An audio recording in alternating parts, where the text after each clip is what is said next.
పేద ప్రజలను ఆపదలో ఉన్న నిరుపేదలను ఆదుకోవడంలో మెగా కుటుంబం ఎప్పుడూ ముందుంటుందని, వారి స్ఫూర్తితోనే ఎన్నో ఏళ్లుగా తాను సేవా కార్యక్రమాలు నిర్వహిస్తున్నానని జనసేన పార్టీ పిఠాపురం నియోజకవర్గ సీనియర్ నాయకులు సూరవరపు కృష్ణార్జునరావు పేర్కొన్నారు.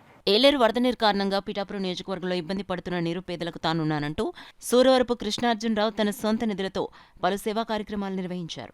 ఇందులో భాగంగా ఏలేరు వరద నీరు కారణంగా ఇబ్బంది పడుతున్న పిఠాపురం పట్టణ ప్రజలకు, పలు గ్రామాల ప్రజలకు నిత్యావసర సరుకులు కృష్ణార్జునరావు దంపతులు తమ చేతుల మీదుగా అందించారు. ఈ సందర్భంగా సూరవరపు కృష్ణార్జునరావు మీడియాతో మాట్లాడారు. నియోజకవర్గం అంతా కూడా వరద, ఏలేరు కాలం వరద వల్ల 2 కాలువలో మెయింటెనెన్స్ లేక వరద ఊరి మీదకి వచ్చి పడ్డది.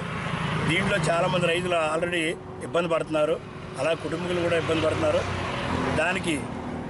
దానికి ఆ యొక్క ఇళ్లలో ఉన్న నివాసులందరికీ కూడా కిరాణా సామాన్లు ఆ కొద్దిపాటి సాయం నేను చూశాను. అదేవిధంగా చాలామంది ఎవరికాలు సాయం చేస్తున్నారు. పవన్ కళ్యాణ్ గారు వచ్చి అనేక రకాల హామీలు ఇచ్చి వెళ్ళారు. అవన్నీ కూడా త్వరలో నెరవేరుతాయని, అదేవిధంగా కేంద్రం కూడా సాయం చేస్తామని పవన్ కళ్యాణ్ గారు చెప్పారు. అలాగే చంద్రబాబు నాయుడు గారు కూడా నన్ను వచ్చారు. అన్ని విధాల సహాయ సహకారాలు ఉండడాన్ని, పేదలు ఎవరిని కూడా ఇబ్బంది పడొద్దని, భోజనాలు కూడా లూట్ లేకుండా డిపార్ట్మెంట్ అంతా సాయం చేస్తుంది. అదేవిధంగా పోలీసు వారు సాయం చేస్తున్నారు.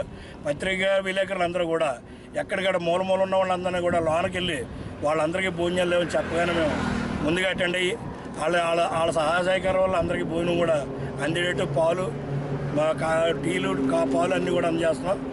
అందరికీ కూడా జనాల్ని కంగారు పడొద్దని, ఇంకా 2 రోజులు ఈ వరద ఇంకా ఉంటుంది. రైతులను కూడా కంగారు పడొద్దని ఆల్రెడీ రైతులకు కూడా హామీ ఇచ్చారు. అన్ని విధాల సహాయ సహకారాలు అందుతాయని